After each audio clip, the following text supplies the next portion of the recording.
Мухаммедкалый Дүйшөкеевич, 2018 жылы бюджет толгон эмес, 2019 жылда толбой атат. Салык кызматы менен бажы кызматынын жетекчилерин бюджет толтурбаган үчүн иштен алдыңызбы же өздөрү кетиштиби? Себептердин бирөө ошо болду. Иштей албаган үчүн кетти эки тең, а?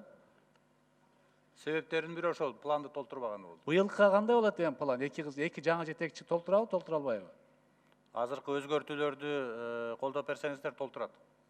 Быйылкы жылды ушул 30 декабрга чейин, да? Быйылкы жылдыкы ноябрь декабрь эле калды да. Мая сиз айтып кеттиңиз да, мына бажыга көп баягы сканерлер коюлду, эми коррупция азаят деп. Ошондо канча процент коррупция азайып, бажыга канча кошумча салык түшөт ошол сканерлерден кийин? Аны азыр биз айта албайбыз, эми баланча процент бизде коррупция деп андай статистика жок. Тенебойду мисалы үчүн эл аралык институттар берип атат 24% тегерегинде деп. Мендер ага ишене албайм, андан көпкө деп.